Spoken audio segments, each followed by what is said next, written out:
नया दिन, नई खबर, हर बड़ी खबर पर हमारी नजर। खबर जिसका हम पर, आप पर और देश की सियासत पर होगा असर। और इस बड़ी खबर के हर पहलू पर बजेगा नगाड़ा, क्योंकि यह है जनता का अखाड़ा। नमस्कार, मैं हूं आनंद नरसिम्हन।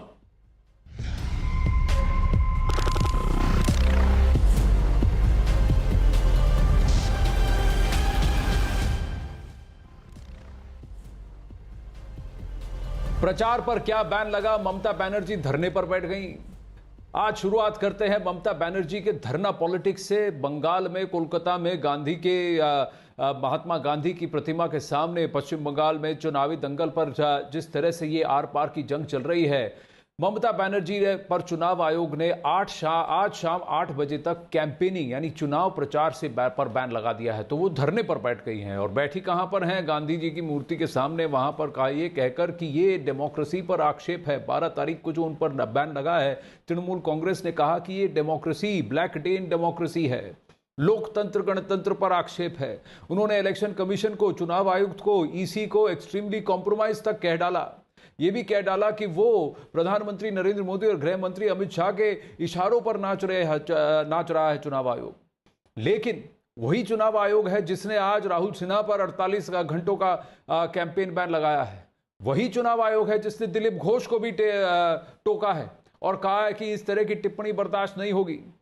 अब आप मुझे बताइए कि गांधी मूर्ति पर धरने पर जो बैठ गई हैं, करीब 1.5 घंटे में ममता बनर्जी गांधी मूर्ति अकेले भी बैठी हैं।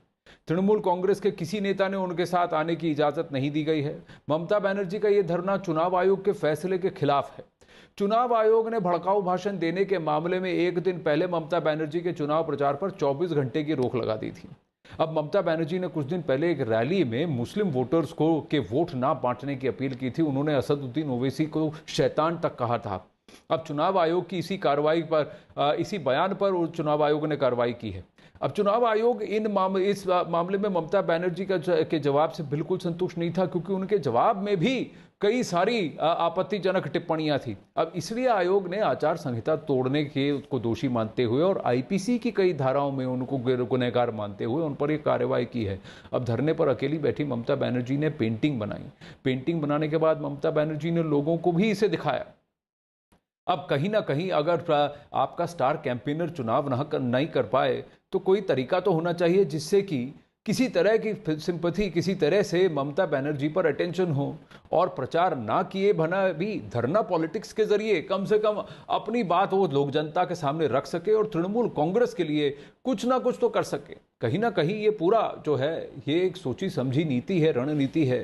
पर चुनाव आयोग को सवाल उठाना, सेंट्रल फोर्सेस के खिलाफ जनता को भड़काना, शीतलकुची में जिस तरह से, कुछ बिहार में जिस तरह से वहां पर फायरिंग हुई, जिस तरह से जो घटना घटी, उस पर भी आरोप यही लगाया चुनाव आयोग ने कि आपने भड़काया, आपने कहा कि सेंट्रल फोर्सेस को जाकर घेरिए, और जबकि गलत तरीके से उसे जेनोसाइड भी करार कर रही है तृणमूल कांग्रेस। अमित सिंह कोलकाता से हमारे साथ लाइव हैं। अकेली बैठी हैं ममता बनर्जी, कहीं चुनाव के बाद पूरी तरह अकेली तो नहीं रह जाएंगी? क्या ये स्ट्रैटेजी जो है उन्हें 5वें, 6ठे, 7वें और 8वें चरण में जो क्रिटिकल फेजेस हैं, कम से कम 160 सीटें हैं, इसमें क्या तृणमूल कांग्रेस को कुछ मोमेंटम मिलेगा, सिंपैथी मिलेगी उन्हें? देखिए, और इसी वजह से जो है ममता बनर्जी जो है वो अनशन पर बैठी। देखिए, चुनाव आयोग ने तो भले ही 24 घंटे के चुनाव प्रचार के लिए बैन लगा दिया है आनंद, लेकिन धरना पॉलिटिक्स करके वो चर्चा में रहना चाहती हैं। और यही वजह है कि इस वक्त गांधी जी की मूर्ति के नीचे वो बैठ कर पेंटिंग करें। मैं सबसे पहले आपको यहाँ की तस्वीरें दिखा देता हूँ एक बार। यहाँ पर तस्वीरें आप देखकर अंदाजा लगा सकते हैं कि किस तरीके से ममता बनर्जी यहाँ पर अकेले बैठी हुई हैं। यहाँ पर ममता बनर्जी अकेले इसलिए हैं क्योंकि उन्हें कोई भी दूसरे नेता के साथ यहाँ पर बैठने नहीं दिया गया, उसकी इजाजत नहीं दी गई, ना ही वो अपने पार्टी का बैनर पोस्टर के साथ यहाँ पर वो बैठ सकती हैं। आज रात 8 बजे तक ममता बनर्जी का ये बैन है और बैन जैसे ही खत्म होगा, सबसे पहले ममता बनर्जी यहाँ से जाएंगी बारासात यहाँ से तकरीबन 25 से 30 किलोमीटर के दूरी पर है और वहाँ पर 8:30 बजे वो कैंपेन करेंगे और उसके बाद वहाँ से दोबारा विधाननगर आएंगे। बारासात और विधाननगर की दूरी अगर देखें तो 15 किलोमीटर की है और 9:15 बजे विधाननगर आएगी। यानी जो समय बैन का है उसमें ये धरना पॉलिटिक्स और धरना बैन का समय है। जैसे खत्म होगा 8 बजे वो सीधे बारासात और बारासात के बाद विधाननगर जाएंगी, क्योंकि उनकी भी नज़र, ममता बनर्जी की नज़र अगले 4 चरणों में है कि किसी भी तरीके से धरना पॉलिटिक्स करके सिंपैथी लें। सिंपैथी लेने के बाद जो है वो किसी भी तरीके से ज़्यादा सीटें जीते। अगले जो 4 फेज बचे हुए हैं उसमें कोलकाता शहर बहुत महत्वपूर्ण है, बैरकपुर के इलाका, नॉर्थ 24 परगना का इलाका है, वहाँ पर चुनाव होने, तो ऐसे दार्जिलिंग में होने हैं चुनाव। तो जाहिर तौर पे वो हर सिंपैथी लेना चाहती हैं। जिस तरीके से केवल यहाँ पर देखिए ममता बनर्जी को ही सिंपैथी और चर्चा में रहना तो चाहेंगी, लेकिन किस तरह की भीड़ वहां जमा हुई है, लोगों का क्या कहना है, क्या लोगों पर वो एक इम्पैक्ट बना पाएंगी? क्योंकि जब उनके पैर पे चोट लगी थी तो जिस तरह के उन्होंने आरोप लगाए थे वो कहीं ना कहीं ऐसा लगा कि बैकफायर हुए हैं। क्योंकि नंदीग्राम में ही लोग थे जिनसे मैंने भी बात की, उनको बुरा लगा था कि लोगों पर ये आरोप लगाया। फिर तृणमूल कांग्रेस ने बात बदली, अटैक से फिर चोट हो गया, फिर गुंडे हो गए, फिर कहा कि लोकल थे या फिर बीजेपी के थे, फिर उन्होंने कहा ये बाहरी थे, नंदीग्राम के नहीं थे। हर बार उनको गोलपोस्ट बदलते रहना पड़ा। यहां पर क्या उनके बयान तो सबने सुने हैं और चुनाव आयोग ने पूरी तरह से उनके बयान को कोट करके कहा, एक तो आपकी बयान और उस पर आपकी जो दलील है दोनों ही आपत्तिजनक है। और उन्होंने ये भी कहा कि एक प्रदेश की मुख्यमंत्री होकर इस तरह की बयानबाजी करना आपके लिए गलत है। और अमित सिंह, जिस तृणमूल कांग्रेस ने कल चुनाव आयोग को एक्सट्रीमली कॉम्प्रोमाइज बताया, वो आज क्या कहेंगे जब राहुल सिन्हा पर 48 घंटे का बैन लगा है और दिलीप घोष पर भी एक्शन हुआ है? जी हाँ, बिल्कुल, दिलीप घोष को भी नोटिस जारी हुआ है। राहुल सिन्हा को जो है 48 घंटे के लिए बैन किया गया और राहुल सिन्हा को तो नोटिस भी चुनाव आयोग ने नहीं दिया कि उन्हें बैन किया जाएगा। उनको सीधे ही कहा गया, कोई जवाब तलब नहीं, सीधे राहुल सिन्हा को कहा गया कि वो चुनाव प्रचार नहीं करेंगे अगले 48 घंटे। और जो दिलीप घोष को नोटिस दिया गया, उनसे जवाब तलब किया गया। मैं एक बार देखिए, एक तस्वीर मैंने आपको दिखाई ममता बनर्जी जहाँ अनशन पर बैठी हुई है, दूसरी तस्वीर मैं आपको यहाँ पर यह दिखाता हूँ कि ये जो सड़क है, इस सड़क पर थोड़े बहुत संख्या में आपको टीएमसी के कार्यकर्ता यहाँ पर दिख जाएंगे जो कि लगातार यहाँ पर डटे हुए हैं। और दूसरी तरफ मैं आपको अगर एक विजुअल दिखाना चाहूँगा तो कुछ कार्यकर्ता कुछ जरूर उधर बैठे हुए हैं जो लौजा के हाथ में कटवेज लिए हुए हैं, डेमोक्रेसी किल के कटवेज लिए हुए हैं, चुनाव आयोग को लेकर सवाल कर रहे हैं। तो उस दूसरी तरफ तो ये नज़ारा यहाँ का है। जो सामने की सड़क है वो सुचारू रूप से चल रही है। सामने की जो सड़क है मैं दिखाना चाहूँगा आपको कि देखिए बसें जो हैं वो सुचारू रूप से चल रही है। तो ममता बनर्जी यहाँ अनशन पर बैठी हैं, कुछ थोड़े बहुत तादाद में यहाँ पर लोग हैं, क्योंकि जिस तरीके से नंदीग्राम में 4-5 लोगों का धक्का मारने वाला, पैर टूटने वाला अगर बयान देखें तो जिस तरीके से बैकफायर हुआ था, कहीं ये भी कहीं बैकफायर ना हो जाए जिस तरीके से धरना पॉलिटिक्स हो रही है। तो टीएमसी के जो नेता हैं वो बहुत फूक कर कदम रख रहे हैं अब, क्योंकि नंदीग्राम में उन्होंने देख लिया कि बैकफायर हो रहा है। और उसके बाद जो है ममता बनर्जी जब यहाँ पर अनशन पर बैठी है तो कुछ नहीं कर रही है, केवल पेंटिंग कर रही हैं। और जैसे ही 8 बजे इनका ये बैन खत्म होगा वो सीधे जाएंगी बारासात, और बारासात के बाद विधाननगर जाएंगी। कैसे बाई रोड जाएंगी या चौपर के जरिए जाएंगी ये अभी तक तय नहीं हुआ है। लेकिन देखिए, मैं एक बार दोबारा आपको दर्शकों को यहाँ पर तस्वीरें दिखा देता हूँ। जो सामने की जो सड़क है ये जो सड़क है ये सुचारू रूप से चल रही है। ममता बनर्जी बैठी हुई है और कुछ टीएमसी के कार्यकर्ता आसपास यहाँ पर जरूर हैं। देखिए, ममता बनर्जी कोलकाता में बैठी हैं। कोलकाता में अगले चरण में चुनाव होना है, क्या इससे कोई फर्क पड़ेगा? क्योंकि लोकल मीडिया शायद पूरा ध्यान ममता बनर्जी पर होगा। तो बिना चुनाव प्रचार किए ही धरने पर बैठी ममता बनर्जी क्या एक तरह से अपनी पार्टी के लिए प्रचार कर पा रही हैं, चर्चा में रख पा रही हैं तृणमूल कांग्रेस को और अपने आप को? यह भी एक बहुत सोची हुई स्ट्रैटेजी है, लेकिन यह क्या कारगर सिद्ध होगी? एक तरफ वहां तृणमूल कांग्रेस के लोग के जितने नेता हैं सब पूरी तरह से उन्होंने कड़ी निंदा की है इस बैन की, और इसी पर भी कई सारे आरोप लगाए हैं। तो दूसरी तरफ बीजेपी ने इस बैन का स्वागत किया है। बीजेपी ने कहा है कि ममता बनर्जी जिस तरह से जनता को उकसा रही थी और कुछ पर्टिकुलर समुदाय को और तुष्टीकरण की राजनीति कर रही थी, उसके लिए तो उन्हें यह कैंपेन बैन होना ही चाहिए था। इसी का फैसला पूरी तरह से सही है। आइए सुनते हैं। ममता दीदी का जो धरना टैक्टिस है, ये धरना टैक्टिस डिफीट के बाद की प्रैक्टिस है, और डिफीट के बाद की किस तरह की प्रैक्टिस होनी चाहिए उनकी, उसकी कोशिश है। इसलिए इस धरने टैक्टिस को डिफीट के प्रैक्टिस के रूप में हम देख रहे हैं। क्योंकि इस चुनाव में, अगर पूरे चुनाव में आप देखें तो चिक चिक किच किच, इसके अलावा उन्होंने आज तक अपने शासनकाल के, अपने सरकार के समय के हिसाब किताब को लोगों को देने में वो झिझकती रहीं। और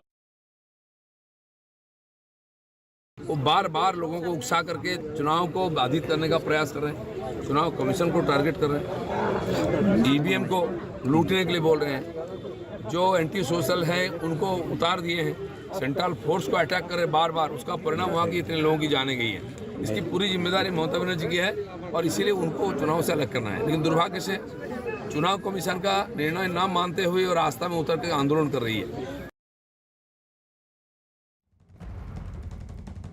और ये अब इस वक्त की बड़ी खबर आ रही है कि इलेक्शन कमीशन ने, चुनाव आयोग ने फिर से वार्निंग दी है। किसको? शुवेंदु अधिकारी को, क्योंकि उन्होंने 29 मार्च को एक स्पीच दी थी जहां पर जिसके लिए उन्होंने 9 अप्रैल को जवाब दे दिया था, फाइल किया था रिप्लाई। इलेक्शन कमीशन ने पूरी तरह से उन्हें एडवाइस किया है, हिदायत दी है कि आप इस तरह की बातें ना करें, ऐसे स्टेटमेंट्स ना करें। और जब खासकर जब model code of conduct is in force, ये उन्होंने कहा है, वार्निंग दी है शुवेंदु अधिकारी को भी 29 मार्च को जो उनकी स्पीच थी। नीरज कुमार हमारे साथ जुड़ रहे हैं डिटेल्स के साथ। नीरज, बताइए। आनंद, बिल्कुल, शुवेंदु अधिकारी ने एक सभा के दौरान ये कहा था कि ममता बनर्जी को बेगम बताया था और ये कहा था कि अगर कोई भी मतदाता ममता बनर्जी को वोट देता है तो वो मिनी पाकिस्तान को वोट करेगा। इसके अलावा चुनाव चिन्ह, बीजेपी का चुनाव चिन्ह है, उसको भी धार्मिक भावना से जोड़ने की कोशिश की थी मतदाताओं के सामने। तो चुनाव आयोग ने इन तमाम बयानों को चुनाव आचार संहिता का उल्लंघन माना था और नोटिस भेजा था। जवाब शुवेंदु अधिकारी का आया। शुवेंदु अधिकारी ने ये जरूर कहा कि उनकी कोई भावना नहीं थी भड़काऊ बयान देने की और कोई व्यक्तिगत मंशा से नहीं दिया गया बयान था। लेकिन चुनाव आयोग ने उन्हें चेताया है कि आगे इस तरह का बयान न दे, क्योंकि अभी भी 4 चरणों का चुनाव बाकी है और ऐसे में उन्हें हिदायत दिया है चुनाव आयोग ने कि आने वाले वक्त में इस तरह का बयान उनकी तरफ से नहीं आना चाहिए। जी, और खासकर और शायद इसीलिए इस वजह से कि शुवेंदु अधिकारी की तरफ से यह कहा गया कि आगे से वो इस तरह की बातें नहीं करेंगे और चुनाव आयोग और मॉडल कोड का वो सम्मान करते हैं, इसीलिए उन्हें वार्निंग देकर छोड़ दिया गया है। कहीं जस्टिफिकेशन नहीं किया गया है किस तरह की उन्होंने बातें की हैं। और इन्हीं पर सवाल उठाए थे तृणमूल कांग्रेस के नेताओं ने कि भाई राहुल सिन्हा का क्या, दिलीप घोष का क्या और शुवेंदु अधिकारी का क्या। चुनाव आयोग ने तो सब पर एक्शन लिया है, सबको वार्निंग दी है, सबको नोटिस दिया है। खासकर ममता बनर्जी पर तो उन्होंने पूरा जो उनका बयान था सब कुछ पूरा टेक्स्ट लगाकर फिर उसके बाद कहा ये आपने कहा है, ये आपका जस्टिफिकेशन था, बताइए ये कैसे सही है। अब वहीं तृणमूल कांग्रेस के सपोर्ट में, ममता बनर्जी के सपोर्ट में कई सारे दूसरी पार्टी के नेता आकर ये कह रहे हैं कि चुनाव आयोग ने जो किया गलत किया। बीजेपी का उस तरफ कहना है कि चुनाव आयोग अपना काम कर रही है, जो जैसे बयान देगा उसे वैसे उस तरह की टोक मिलेगी अगर उन्होंने गलत किया है, मॉडल कोड का उल्लंघन किया है। आइए सुनते हैं। आज भारतीय लोकतंत्र के लिए एक काला दिन है, ब्लैक डे फॉर डेमोक्रेसी, क्योंकि आप लोग इलेक्शन में हम लोग को हरा सकते नहीं हरा सकते हो, उसलिए क्या करते हो, बैन करते हो। जिस तरह से चुनाव आयोग ने ममता दीदी पर प्रचार करने पर पाबंदी लगाई है, हमें लगता है ये उचित नहीं। एक राष्ट्रीय नेता जो पार्टी की प्रमुख है, उन्हें प्रचार से रोकना ये आदेश उचित नहीं है। कहीं न कहीं राजनीति से प्रेरित लग रहा है। हम मांग करते हैं कि चुनाव आयोग अपना आदेश वापस ले। इलेक्शन कमीशन एक संवैधानिक संस्था है और उसने ये फैसला सोच समझ के लिया। और जाहिर है किसी को भी आज़ादी नहीं होनी चाहिए जब फ्री एंड फेयर इलेक्शन हो रहा है इस तरह की अपील करने के लिए कि आप समाज को तोड़ के राजनीति करना चाहती हैं, तुष्टीकरण की राजनीति करती चाहती हैं, वो अलग बात है। लेकिन इलेक्शन के समय जिस तरह से आपने अपील की वो सरासर गलत था और जो इलेक्शन कमीशन ने जो डिसीजन लिया वो बिल्कुल सही है। अमित सिंह और नीरज कुमार हमारे साथ हैं। नीरज पर भी जाएंगे। थोड़ा चुनाव आयोग का रिएक्शन क्या है जिस तरह की बयानबाजी हो रही है, तृणमूल कांग्रेस ने जिस तरह से उन पर हमला बोला है उस पर वो चुनाव आयोग क्या कहता है, ये जरा नीरज से जानने की कोशिश करेंगे थोड़ी देर में। लेकिन अमित एक बात बताइए, ममता बनर्जी इस तरह से धरने पर बैठी हैं, वो भी महात्मा गांधी की प्रतिमा के सामने, क्या 2018 के चुनाव जो है वो भूल गई? 2019 में जो हुआ वो भूल गई? उनकी अगुवाई में कैसे कोलकाता बॉम्ब और बंगाल जो है बॉम्ब फैक्ट्री बन गया वो ये भूल गई? तो वहां पर तब गांधी जी कहां थे? क्या यह सवाल पूछना गलत है? और गांधीवाद कहां था तब ये क्या यह सवाल पूछना गलत है? वो जो कुछ भी करे सही, दूसरा कुछ भी करे गलत। वो अगर मुस्लिम वोटों के तुष्टीकरण की राजनीति खेले तो वो सेक्युलर, लेकिन बीजेपी कम्युनल है। क्या जनता इसको नहीं समझेगी? देखिए जो आनंद, जो चुनाव आयोग का फैसला है उसे असंवैधानिक करार दिया है, अलोकतांत्रिक करार दिया है ममता बनर्जी ने, और यही वजह है कि ममता बनर्जी यहाँ पर बैठी हुई है। आपको याद होगा जब राजीव कुमार को गिरफ्तार करने के लिए सीबीआई ने पहुंची थी कोलकाता, जब आवास पर गई थी, उस वक्त भी ममता बनर्जी धर्मतल्ला पर अनशन पर बैठ गई थी। मैं यहाँ की एक बार तस्वीरें आपको दिखाना चाहूँगा। जो बयान ममता बनर्जी ने अल्पसंख्यकों को लेकर दिया था, उसके बाद चुनाव आयोग ने ममता बनर्जी को नोटिस जारी किया था, और उस नोटिस का जवाब जो दिया गया टीएमसी की तरफ से, डेरेक ओब्रायन की तरफ से, उससे असंतुष्ट हुआ चुनाव आयोग, और फिर चुनाव आयोग ने ये कार्रवाई की है। चुनाव आयोग क्यों असंतुष्ट हुआ इसकी भी जानकारी ममता बनर्जी को दिया है, लेकिन ममता बनर्जी जो है चुनाव आयोग के इस 24 घंटे के चुनाव प्रचार के बैन के खिलाफ है, और उन्होंने सीधा इसे असंवैधानिक, अलोकतांत्रिक करार देते हुए चुनाव आयोग के खिलाफ यहाँ पर धरने पर बैठ गई है। हालांकि जब ये धरने पर बैठने के लिए यहाँ पर पहुंची तो ममता बनर्जी को केवल अकेले बैठने की, यहाँ पर धरने की इजाजत दी गई है, और यही वजह है कि ममता बनर्जी यहाँ पर अकेले ही बैठी हुई है। और यहाँ पर जो आसपास बताएं तो आसपास जो है ममता बनर्जी के थोड़े बहुत समर्थक हैं, जो आसपास की जो सड़कें हैं, जो धर्मतल्ला की तरफ जा रही है, एस्प्लैनेड की तरफ जा रही है, वो सभी जो सड़कें हैं वो सुचारू रूप से चल रही है। ममता बनर्जी जो है अकेले बैठी हुई है, पेंटिंग कर रही है लगातार। यहाँ पर तस्वीरों में आप देख सकते हैं पेंटिंग कर रही है ममता बनर्जी, और चुनाव आयोग पर सीधे जैसे ही चुनाव आयोग ने उन्हें बैन किया, चुनाव आयोग पर हमला किया और कहा कि ये जो उनको खिलाफ बैन किया गया है कि वो 24 घंटे चुनाव प्रचार नहीं कर सकती हैं, ये असंवैधानिक है, अलोकतांत्रिक है, और धरना पॉलिटिक्स। उसके बाद ममता बनर्जी ने जब वो गांधी जी की प्रतिमा के सामने बैठकर एक दिन का पूरा अनशन और ये साइलेंट धरना और वहां बैठकर पेंटिंग करने से ममता बनर्जी जो कहना चाहती है black day in democracy, Trinamool Congress उसे पुश कर रहा है इस हैशटैग को, और ये भी कह रहा है कि चुनाव आयोग ने जो किया गलत किया, चुनाव आयोग किसी के अधीन, किसी के इशारों पर काम कर रहा है। पर मैं आपको यहां दर्शकों को बताना चाहूंगा कि चुनाव आयोग ने एक एक करके जिसने भी जिस तरह की टिप्पणी की है उनको उस तरह से उपरोक्त उन पर एक्शन भी लिया है। अभी हमने आपको बताया कि शुभेंदु अधिकारी को भी वार्निंग दी गई है। शुभेंदु अधिकारी ने कहा कि उन्होंने जो कहा गलत कहा, उन्होंने जो टिप्पणी की है, इलेक्शन चुनाव आयोग ने कहा है कि देखिए ये वार्निंग है, इसके बाद फिर आपके खिलाफ एक्शन होगी। ममता बनर्जी को एक नहीं दो नोटिस गए थे। वहीं राहुल सिन्हा बीजेपी के जो हैं उन्होंने कहा कि देखिए सेंट्रल फोर्सेस को चार क्यों मारे, 8 मारना चाहिए, उनको शोकॉज नोटिस इस बात की दिखाइए। तो इस पर भी चुनाव आयोग ने उनसे कहा है कि आप 48 घंटे आप कैंपेन नहीं कर सकते, क्योंकि इस तरह की बातचीत करना, इस तरह की बातें करना लॉ एंड ऑर्डर को सिचुएशन पैदा कर सकता है। तो जो आप कर रहे हैं वो गलत कर रहे हैं, आपको ऐसा नहीं करना चाहिए था, मॉडल कोड ऑफ कंडक्ट का उल्लंघन है। और स्ट्रिक्ट वर्ड्स में उनको कह दिया गया कि अब आप 48 घंटे प्रचार नहीं कर सकते। दिलीप घोष को ले लीजिए, जो बंगाल बीजेपी के स्टेट प्रेसिडेंट, उनको कहा गया है कि जो आपने कहा, उन्होंने भी सेंट्रल फोर्सेस को लेकर कहा कि अब ऐसी घटनाएं और होंगी, उन्होंने भी फायरिंग को लेकर कुछ बातें की थी, और चुनाव आयोग ने पूरी तरह से कहा है कि हम आपको वार्निंग देते हैं, ये सब बातें आप नहीं करेंगे, मॉडल कोड ऑफ कंडक्ट के तहत आप ऐसी बातें नहीं कर सकते। तो जहां एक ममता बनर्जी पर 24 घंटे का बैन लगा है, वहीं शुभेंदु अधिकारी को वार्निंग, 48 घंटे का बैन राहुल सिन्हा पर, और दिलीप घोष को भी वार्निंग। तो क्या चुनाव आयोग एक्सट्रीमली कॉम्प्रोमाइज्ड है? यह सवाल पूछा जा रहा है। चुनाव आयोग अपना काम कर रहा है, जो बातें उनके संज्ञान में आ रही हैं वो जवाब तलब कर रहे हैं, नोटिस भेजकर जो कार्रवाई है वो की जा रही। पर क्या ममता बनर्जी पर जिस तरह से टीपा टिप्पणी की गई है, जिस तरह से एक्शन लिया गया है, तृणमूल कांग्रेस का ये रुख, क्या ये सही है? क्या बंगाल के वोटर इसको भाप जाएंगे? इसको किस तरह से देखेंगे? क्या इससे तृणमूल को फायदा होगा, या जिस तरह से ममता बनर्जी इस वक्त अकेली है तस्वीरों में, वो अकेली रह जाएंगी?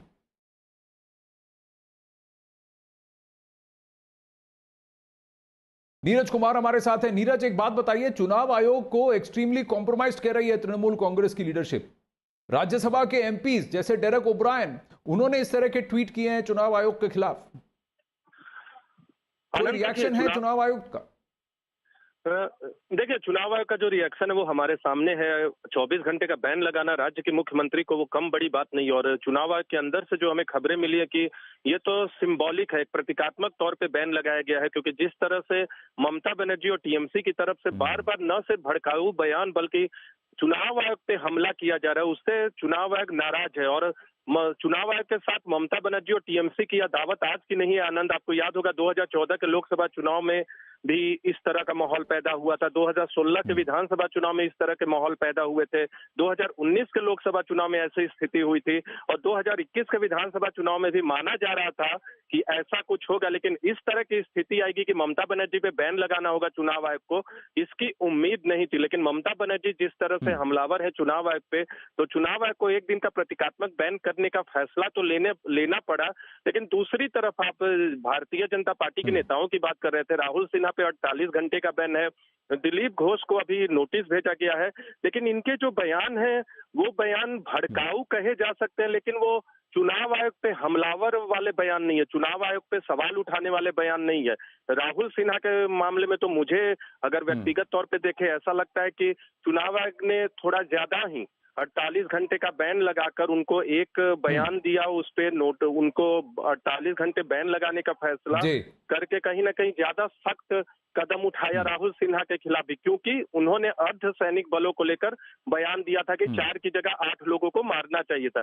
तो इस तरह के बयान चुनाव आयोग को पसंद नहीं है। देखना होगा कि आने वाले वक्त में, क्योंकि अभी 3-4 चरणों का चुनाव बाकी है। और एक और अहम बात आनंद आपको बता दे कि देखिए, चुनाव आयोग ने जिस तरह से टिप्पणी की है ममता बनर्जी पर कि बार बार चुनाव आयोग को घेरे में लेने की कोशिश निंदनीय है। दूसरी बात, जब चुनाव की प्रक्रिया चल रही थी उस वक्त आपको घंटे दर घंटे एक तरह से एक नैरेटिव स्पिन करने की कोशिश करना और लोगों को और वोटर्स को गुमराह करने की कोशिश करना बहुत निंदनीय है।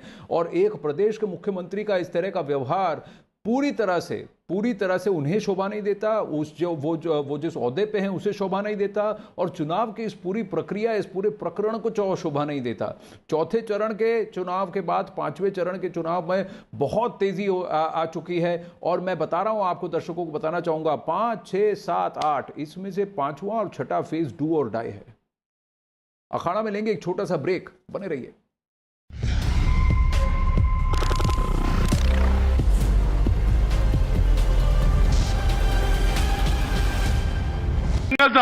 संजय सिंघल साहब क्या काम